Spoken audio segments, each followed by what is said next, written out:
Ya, halo, selamat pagi semua anak-anakku yang kusayang. Jumpa lagi dengan saya, dengan Bapak Toto, ya, di channel saya. Untuk hari ini kita akan lanjutkan pelajaran tentang bab sel, ya.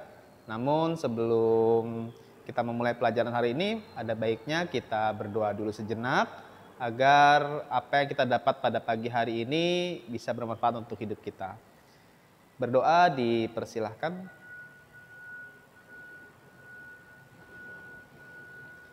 Doa selesai. Baik, sebentar. Iya. Baik, untuk anak-anakku yang kusayang, semoga kalian semua sehat ya, berada di rumah, bisa mengikuti video-video yang telah Bapak upload di YouTube ini. Jadi kalau bagi kamu yang ketinggalan di part 1, di part 1 di bagian pertama dari bab sel ini, yaitu tentang komponen kimia sel, kamu bisa nonton kembali di part 1 di komponen kimia sel. Baik, untuk hari ini kita akan lanjutkan pelajaran kita, yaitu tentang struktur dan fungsi dari sel. Seperti kita tahu bahwa para peneliti-peneliti terlebih dulu ya, peneliti-peneliti dulu itu menyatakan bahwa sel itu sebagai, yang pertama, sel sebagai satuan struktural kehidupan ya, karena memang sel ini sebagai penyusun tubuh makhluk hidup dan sebagai unit satuan terkecil dari makhluk hidup. Karena sebagai penyusun dia dianggapnya sebagai dinyatakan sebagai kesatuan struktural dari makhluk hidup. Kemudian sel juga dianggap sebagai satu kesatuan dari fungsional ya, struktur kesatuan fungsional makhluk hidup, karena aktivitas dari makhluk hidup itu tercermin dari aktivitas di dalam sel. Kemudian karena di dalam sel ini setelah penelitian selanjutnya didapati bahwa sel itu memiliki materi genetik, yaitu DNA ya. Dan karena penelitian tersebut, penemuan tersebut, maka sel dianggap sebagai kesatuan hereditas makhluk hidup. Dan yang keempat, karena sel juga mampu bereproduksi ya, melakukan pembelahan, maka sel juga disebut sebagai kesatuan reproduksi pada makhluk hidup. Itu pernyataan-pernyataan dari peneliti-peneliti terdahulu ya. Oke, kita lanjut saja ke struktur sel ya. Di sini kalau kalian lihat slide ya, di slide ada struktur sel hewan, ada struktur sel tumbuhan. Kemudian ada sel prokaryotik, ada sel eukaryotik. Seperti yang sudah kita bahas sebelumnya bahwa sel prokaryotik ini adalah sel yang tidak mempunyai membran inti sel. Ya. Oleh karena itu, maka materi genetiknya bisa berada di mana-mana gitu ya, karena tidak dilingkupi atau tidak dibatasi oleh membran inti sel. Sedangkan kalau sel eukaryotik itu sel yang telah mempunyai membran inti sel. Jadi materi genetika sudah berada di dalam membran inti, terlingkupi ya. Kita lihat perbedaan dari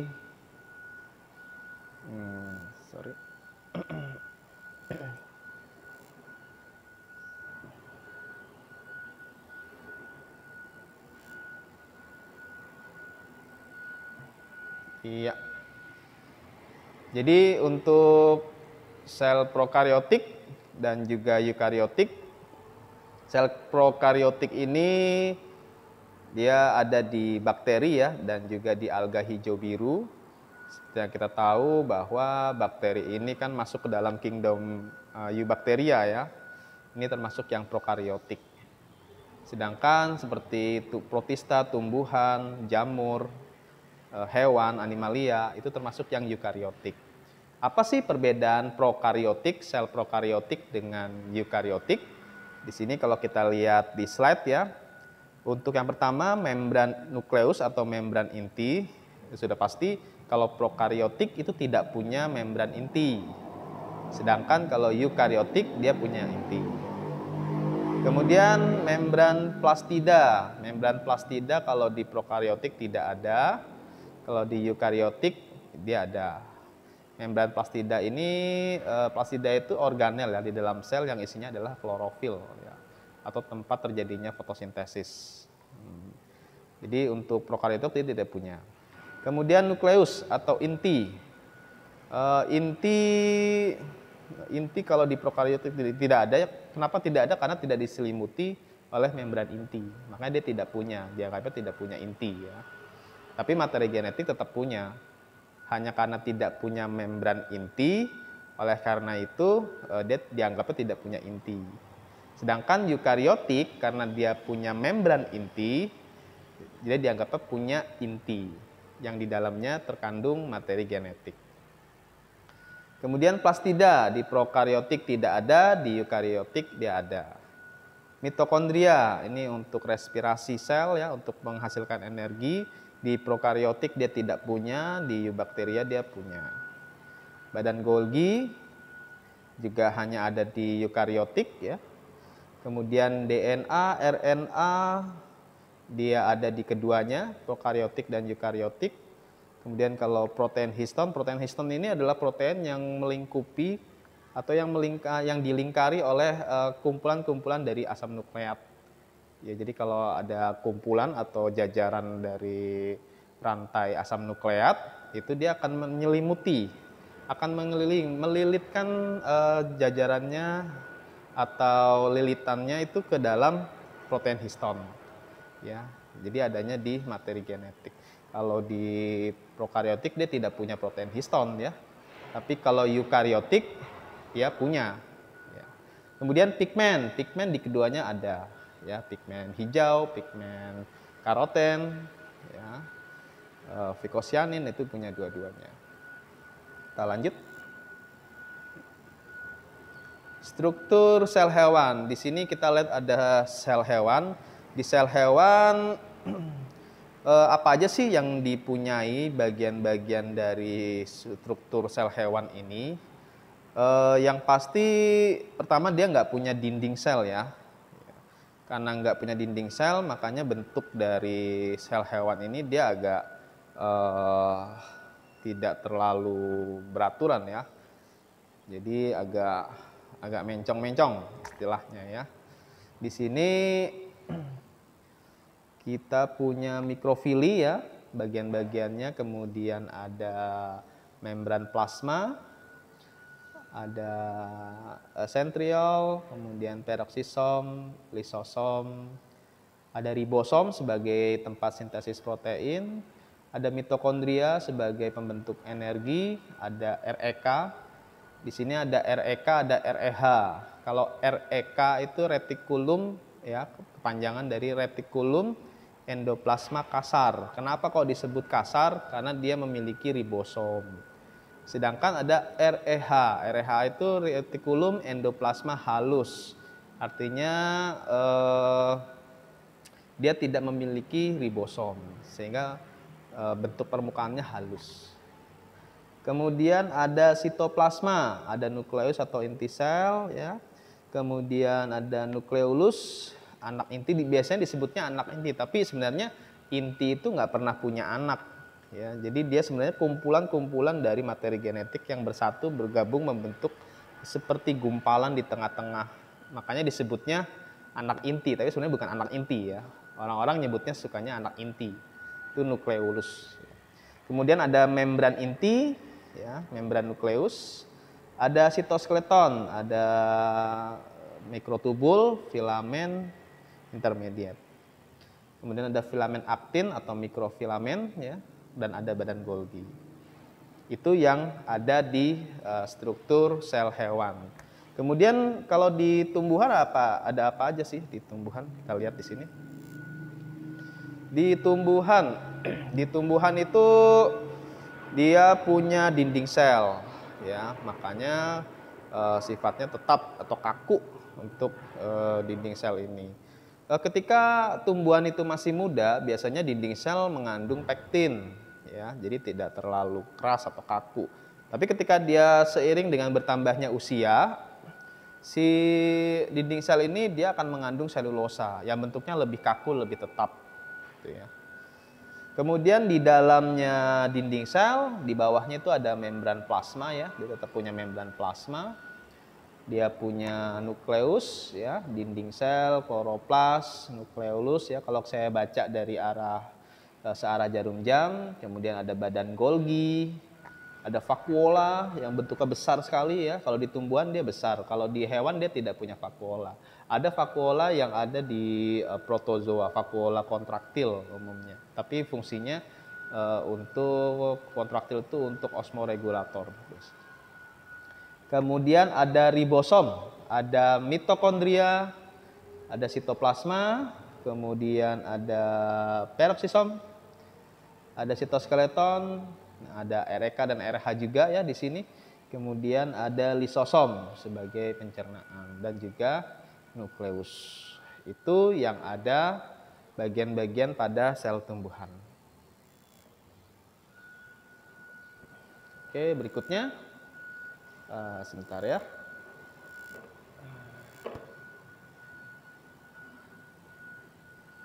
Iya, oke. Kita bahas dari yang pertama terlebih dahulu. Di sini ada membran sel atau membran plasma, itu sama ya. Di sini membran sel atau membran plasma ini tersusun dari dua lapisan ya, dua lapisan membran ya. Ini terdiri dari fosfolipid ya. Fosfolipid itu lemak ya. Sebenarnya kita bahas ya. Fosfolipid berarti lemak yang mengandung fosfat. Ya, fosfolipid dan juga protein atau lipoprotein. Di sini membran selnya bersifat semi permeable atau selektif permeable. Jadi selektif permeable itu artinya dia itu menyeleksi ya zat-zat apa yang bisa masuk, zat-zat apa yang bisa keluar, ya itu semua diseleksi. Maka disebutnya semi permeable atau selektif permeable.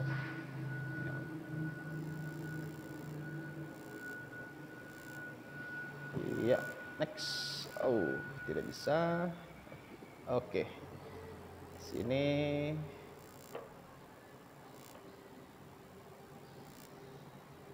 Oke. Berikutnya ada nukleus atau inti sel.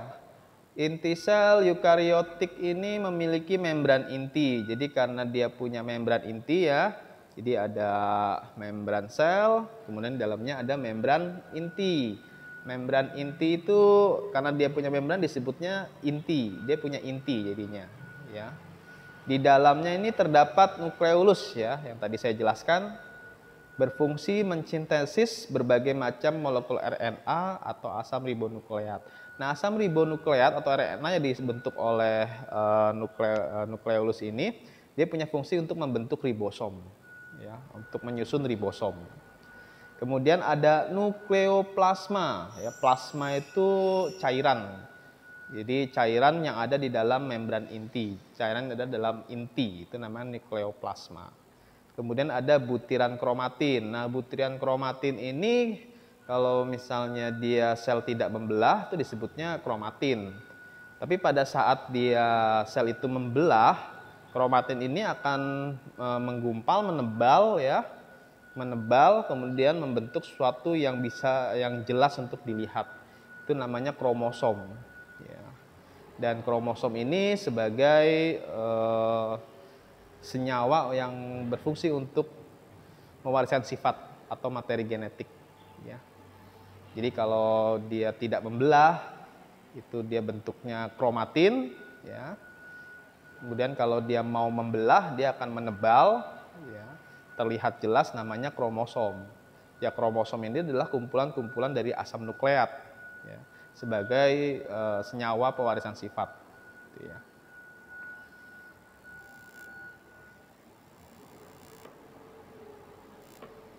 Oke, selanjutnya ini ya. Oke, selanjutnya sitoplasma. Sitoplasma itu jadi di luarnya membran sel ya, di dalamnya ada cairan, namanya cairan sitoplasma. Sitoplasma ini beserta dengan organel-organel yang ada di dalamnya ya. Kalau cairannya saja namanya sitosol. Tapi kalau sitoplasma itu cairan beserta organel-organel yang ada di dalamnya. Yaitu namanya sitoplasma. Ini dia merupakan cairan sel bersifat koloid, jadi tidak cair dan juga tidak gel ya. Tapi terkadang dari cairan ini dia bisa bersifat sol ke gel atau gel ke sol. Seperti itu. Sitoplasma terdiri atas air yang di dalamnya terlalu banyak molekul kecil, ion-ion dan protein. Jadi banyak molekul-molekul, ion-ion, protein yang ada di dalam sitoplasma ini. Ya, yang berguna sekali untuk proses metabolisme di dalam sel. Kita lanjut ya.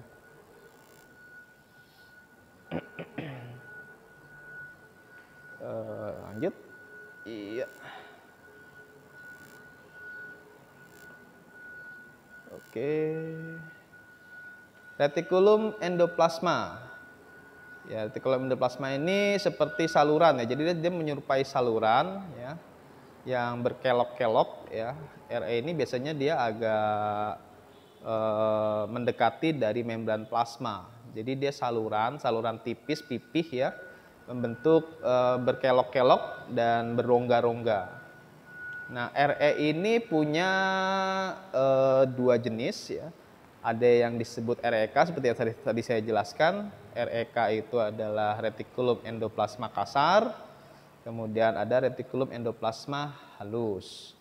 Nah, retikulum endoplasma kasar ini kan dia punya ribosom. Ribosom itu punya kemampuan untuk menghasilkan atau berperan sebagai sintesis protein. Ya, jadi karena dia punya peran sebagai sintesis protein ribosomnya, jadi REK ini sebagai pendukung prosesnya sintesis protein. Sedangkan kalau REH biasanya dia untuk proses-proses sintesis lipid ya, lipid dan protein yang lainnya. Kemudian ada badan Golgi. Badan Golgi ini sebenarnya adalah sekelompok kantung-kantung atau vesikula ya. Vesikula yang pipih yang dikelilingi membran. Fungsi badan Golgi ini antara lain dia membentuk kantung-kantung atau vesikula untuk sekresi dari enzim-enzim ya, atau sekresi zat-zat yang lainnya. Kemudian membentuk membran plasma ya, membentuk dinding sel tumbuhan dan juga membentuk akrosom pada spermatozoa. Akrosom itu yang ada di ujung dari spermatozoa ya. Dia punya fungsi untuk membuka lapisan membran sel telur. Ya, karena di situ ada lisosom juga ya. Dalamnya terdapat lisosom. Dan juga badan Golgi ini karena dia punya kantung-kantung, terkadang kantungnya itu lepas ya. Karena lepas kemudian dia membentuk lisosom kantungnya. Jadi lisosom terbentuk dari kantung-kantung pada badan Golgi sebenarnya ya. Dan dia juga sebagai penyimpan ya untuk sekresi-sekresi enzim-enzim yang ada di dalam sel.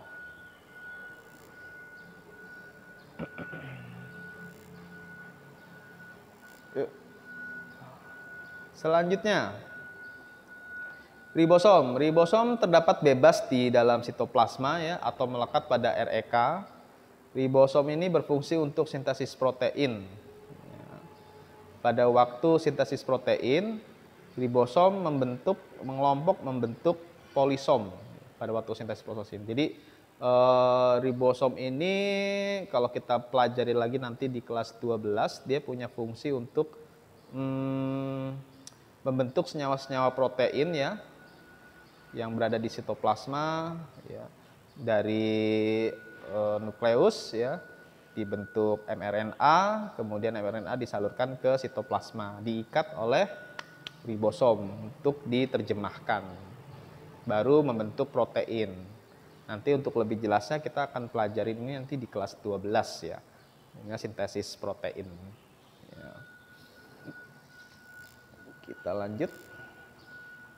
Lisosom, seperti yang tadi saya bilang ya, lisosom itu kantung ya. kantung yang berasal dari kantung-kantung badan Golgi yang terlepas. Di situ terdapat di dalam lisosom terdapat cairan-cairan pencernaan. Ya. Lisosom merupakan kantung yang dikelilingi membran tunggal untuk mencerna makromolekul. Ya. Kemudian dia bisa memecahkan, mencerna polisakarida, lipid, fosfolipid, asam nukleat, dan juga protein. Lisosom juga berperan dalam pencernaan intrasel. Ya. Lisosom berperan dalam autofagus. Ini contohnya pada ekor kecebong. Jadi ekor kecebong ini ketika dia masih jadi kecebong kan dia punya ekor. Seiring bertambahnya usia dia jadi dewasa. Nah, lama-kelamaan sel-selnya itu akan mati karena dicerna oleh lisosom ya. Nah, oleh lisosom sel-selnya mati sehingga sel-selnya hancur, dan sel-selnya hancur ini dia akan digunakan untuk perkembangan ke arah kedewasaan dari si katak ini. Ya, jadi dia ada autofagus yang menghancurkan sel-sel dalam si ekor si kecebong. Kemudian kita lanjut, ada peroksisom dan glioksisom. Kalau peroksisom itu ada di sel hewan dan sel tumbuhan. Tapi glioksisom itu hanya ada di sel tumbuhan. Ya. Peroksisom ini merupakan kantung yang memiliki membran tunggal. Peroksisom berisi berbagai enzim. Dan yang paling khas adalah enzim katalase. Enzim katalase ini adalah enzim yang merombak hidrogen peroksida menjadi H2O dan O2. Jadi H2O2 ini atau hidrogen peroksida ini sebagai senyawa sampingan dari hasil metabolisme. Dan dia sifatnya membahayakan bagi sel. Oleh karena itu dia harus dipecah oleh enzim katalase. Peroksisom banyak terdapat di sel-sel hati dan sel-sel ginjal ya. Sedangkan kalau pada tumbuhan dia terdapat di berbagai macam tipe sel. Kemudian glioksisom ini terdapat hanya di sel tumbuhan, misalnya pada lapisan aleuron biji padi-padian ya. Di situ banyak terdapat glioksisom. Ya. Aleuron atau seperti kulit ya, kulit pada biji padi-padian ini merupakan bentuk dari protein dan kristal yang terdapat dalam vakuola di situ ya. Kita lanjut organel selanjutnya. Mitokondria. Mitokondria, organel penghasil energi sel. Dia punya dua lapisan membran ya, membran dalam dan membran luar. Membran dalam membagi mitokondria menjadi dua ruang, yaitu ruang intermembran dan matriks mitokondria. Ruang intermembran ini ruang di antara lapisan membran luar dan lapisan membran dalam. Nah, di tengah-tengahnya itu adalah ruang intermembran. Ya, sekali lagi saya jelaskan. Jadi ruang intermembran itu adalah ruang di antara lapisan membran luar dan lapisan membran dalam. Nah, di tengah-tengahnya itu adalah lapisan ruang intermembran. Dan juga matriks mitokondria. Matriks mitokondria itu adalah cairan ya, cairan yang ada di dalam membran dalam. Ya. Ruang intermembran merupakan ruangan di antara membran luar, dan membran dalam. Matriks mitokondria merupakan ruang yang diselubungi oleh membran dalam. Jadi isinya sebenarnya cairan. Matriks mitokondria. Matriks mitokondria, kemudian ada krista ya. Itu nanti kita pelajari lagi nanti di kelas 12 lebih jelasnya mitokondria ini buat apa aja sih sebenarnya ya. Dan macam-macamnya ini untuk apa aja sih? Respirasi seluler kan ada beberapa tahap. Nah, di sini nanti dijelaskan di kelas 12. Sampai jumpa.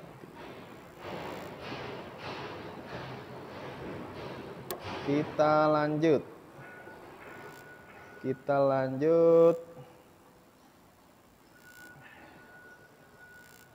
Iya, ini struktur dari mitokondria.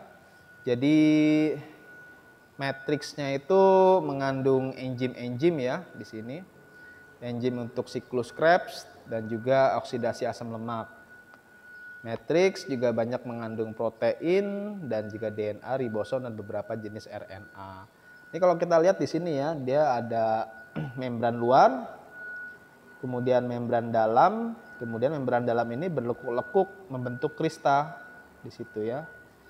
Kalau membran membran luar itu di sebelah luar, jadi nanti dia di tengah-tengahnya itu ada ruang intermembran antara membran luar dan membran dalam. Biasanya untuk ruang intermembran ini untuk proses dekarboksilasi oksidatif pada proses respirasi. Ya, kemudian kalau matriks itu untuk proses siklus Krebs, sedangkan kalau krista itu untuk proses transport elektron pada proses respirasi. Ya, karena respirasi itu kan ada 4 tahapan ya, 4 tahapan utama.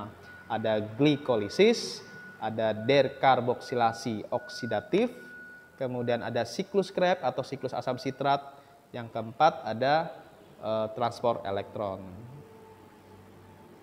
Oke, berikutnya organel berikutnya yaitu plastida. Plastida adalah organel yang hanya terdapat pada sel tumbuhan. Ini ada 3 macam jenis plastida. Ada kromoplas, yaitu plastida yang berwarna ya. Kemudian kalau leukoplas, ini plastidanya berwarna putih, bening, transparan. Ini dia punya fungsi bisa menyimpan amilum. Kalau yang menyimpan amilum, leukoplasnya disebutnya amiloplas. Kemudian ada yang punya sifat menyimpan minyak. Ini elaioplas. Dan ada sifat yang untuk menyimpan protein, aleuroplas ya. Ini ketiga-tiganya nih jenis leukoplas ya, warnanya putih bening. Kloroplas, nah kloroplas kloro dari kata klorofil ya istilahnya. Jadi dia mengandung klorofil, warnanya hijau. Ya. Dan umumnya di plastida ini dia tempat terjadinya fotosintesis ya, terutama di kloroplas ya. Struktur kloroplas. Nah, ini kalau kita lihat struktur dari kloroplas, dia juga punya 2 membran, ya, ada membran luar dan membran dalam. Kemudian dari membran dalam ini akan membentuk suatu jalur atau namanya lapisan membrannya berlekuk-lekuk tipis ya, namanya lamela. Nah, lamela ini akan berkembang menjadi tilakoid nanti. Tilakoid itu bentuknya seperti koin-koin.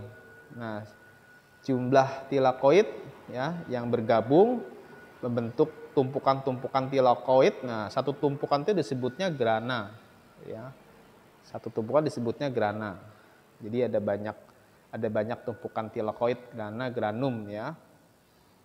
Kemudian di sini ada stroma. Stroma itu seperti cairan di dalam membran dalam ya.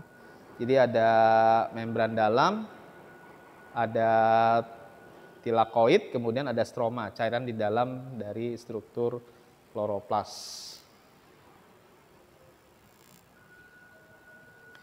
Kemudian organel berikutnya vakuola. Vakuola ini dia merupakan organel sitoplasma yang berisi cairan yang dibatasi oleh suatu membran yang disebut tonoplas. Di dalam vakuola ini umumnya dia terdapat macam-macam jenis zat ya. Ada asam organik, ada asam amino, ada glukosa, ya, ada gas-gas, ya, garam-garam kristal, alkaloid ya. Ini alkaloidnya antara lain ada tein, ada kafein, ada nikotin ya yang ada di tembakau. Itu jenis-jenis dari alkaloid yang merupakan isi dari vakuola. Nah, untuk vakuola yang di protista mirip hewan atau di protozoa, ini ada 2 jenis vakuola di situ, di protista mirip hewan atau di protozoa. Yang pertama vakuola kontraktil ya, atau vakuola berdenyut. Ini vakuola kontraktil ini dia punya fungsi untuk osmoregulator atau mengatur tekanan osmotik di dalam selnya. Kemudian ada yang kedua, ada vakuola makanan. Vakuola makanan pada protista mirip hewan atau protozoa itu berfungsi untuk mencerna makanan sekaligus mendistribusikan makanannya. Ya, jadi di protozoa ada dua jenis vakuola kontraktil, ya, ada jenis vakuola kontraktil, vakuola makanan. Tapi kalau di tumbuhan dia hanya vakuola aja yang isinya bermacam-macam zat dan juga glukosa, ya. Jadi vakuola hanya ada di tumbuhan dan juga di protozoa. Organel selanjutnya, sentriol. Sentriol ini merupakan hasil perkembangan sentrosom, ya, sentrosom. Jadi ini dia pusat sel daerah dari sitoplasma yang dekat dengan nukleus. Sentriol ini merupakan susunannya dari mikrotubulus, ya. Mikrotubulus ini bagian dari sitoskeleton pada sel, ya. Ini dia punya fungsi sebagai kutub-kutub pembelahan dari sel secara mitosis maupun dari mitosis, ya. Jadi nanti sentriol ini kan terbentuk dari mikrotubulus, ya. Pada saat pembelahan sel, sentriol akan membentuk benang-benang gelendong, benang-benang spindel yang akan menangkap ujung-ujung dari si kromosom, ya, untuk melakukan pembelahan. Kalau pembelahan sel ini biasanya dipelajari nanti di kelas 12, pembelahan sel, mitosis dan juga meiosis, ya. Kita lanjut. Iya. Oke, sebentar.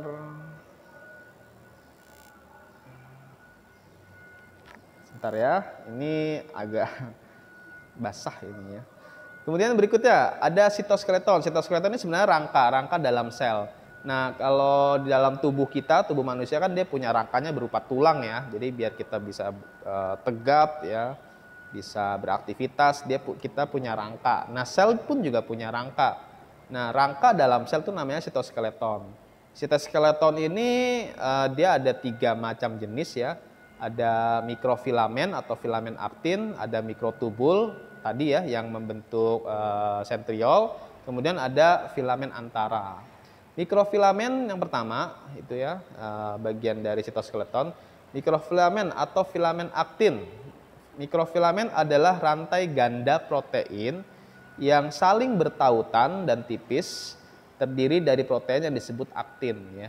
Jadi karena dia terbentuk dari aktin, protein-protein aktin, maka disebutnya filamen aktin, ya. Kemudian yang kedua ada mikrotubul. Mikrotubul ini rantai protein yang berbentuknya spiral, ya, dan spiralnya ini membentuk lubang, tabung berlubang, ya. Jadi beda, ya, sama mikrofilamen. Kalau mikrotubul itu dia punya lubang. Jadi spiral tapi membentuk lubang situnya. Dan mikrotubul dapat membentuk organel sitoplasma lainnya berupa sentriol, silia, ya, dan juga flagela. Biasanya untuk pergerakan, silia dan flagela untuk pergerakan, ya. Kalau sentriol untuk pembelahan. Kita lanjut organel berikutnya. Bagian-bagian sel berikutnya, filamen antara, ini yang ketiga dari sitoskeleton. Tadi kan ada mikrofilamen, ada mikrotubul, nah filamen antara. Nah, sebenarnya sih kenapa kok disebut filamen antara? Jadi filamen antara ini karena dia punya ukurannya di antara mikrofilamen maupun mikrotubul. Kalau mikrofilamen dia punya ukurannya itu 5 sampai 6 nanometer, ya. Sedangkan mikrotubul dia punya ukuran 25 nanometer. Sedangkan filamen antara, ya, kan antara karena dia di antara ukuran mikrofilamen dan mikrotubul, ya, dia punya ukuran tuh 8 sampai 10 nanometer. Makanya disebutnya filamen antara, ya. Filamen antara adalah rantai molekul protein yang berbentuk untaian yang saling melilit, ya. Jadi rantainya itu saling melilit. Ya, itu ketiga dari jenis serabut-serabut pada sitoskeleton.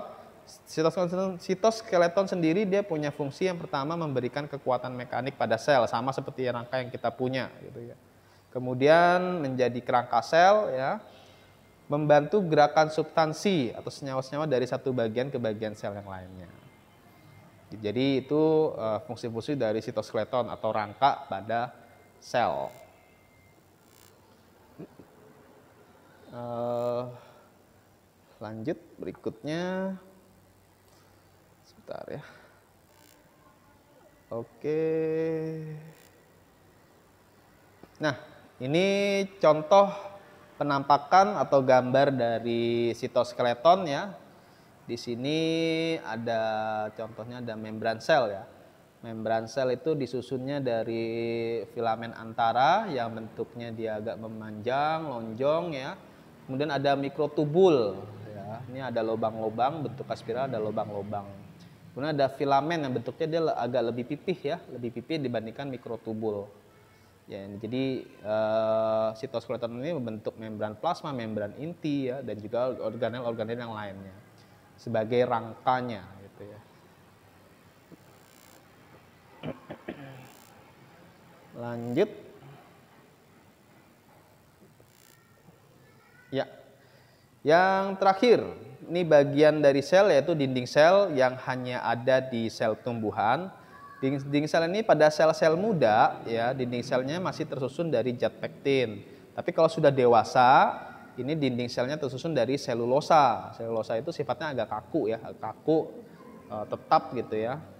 Kemudian pada dinding sel terdapat bagian yang tidak menebal ya. Jadi di antara bagian-bagian yang menebal ada bagian yang tidak menebal, namanya noktah. Nah, noktah ini sebagai penghubung antara dinding sel yang satu dengan dinding sel yang lain ya. Jadi penghubungnya ini noktah-noktah, dan di noktah itu ada plasmodesmata. Jadi ada bagian yang nggak menebal dari dinding sel, dan membran plasma yang menjulur di antara noktah itu namanya plasmodesmata. Ini juluran plasma. Ini sepertinya sebagai terowongan istilahnya ya, berfungsi menjadi pintu keluar masuk zatnya. Jadi dia yang membentuk seperti jalan pada dinding sel, namanya plasmodesmata. Nah, bagian pintunya itu namanya noktah. Tekanan air atau isi sel terhadap dinding itu disebutnya tekanan turgor ya. Jadi umumnya dinding sel ini berfungsi sebagai turgiditas juga ya. Jadi kalau misalnya istilahnya seperti balon gitu ya. Balon kalau kita isi air ya, kita isi air secara menerus-menerus kan dia akan membesar, membentuk. Nah, mengeras itu ya, membesar. Itu namanya tekanan turgor ya. Balon kita isi air ya. Dia akan menekan, akan membesar, itu namanya tekanan turgor. Ya, jadi karena tekanan air terhadap air atau isi sel, ya, isi sel terhadap dinding sel itu disebutnya tekanan turgor. Dan umumnya vakuola ya, vakuola juga sebagai turgiditas juga selain dinding sel. Ya, dinding sel dan juga vakuola. Jadi sebagai mekanisme turgiditas. Ya, baik. Saya kira sampai sini dulu bagian-bagian dari sel ya. Nanti kita lanjut lagi di pertemuan berikutnya dan di video saya yang selanjutnya. Dan jangan lupa selalu berusaha, selalu belajar, giat belajar, dan jaga kesehatan, selalu olahraga, makan makanan sayuran atau buah-buahan, makanan yang sehat. Dan sampai sini dulu. Wassalamualaikum warahmatullahi wabarakatuh. Selamat pagi, salam sejahtera.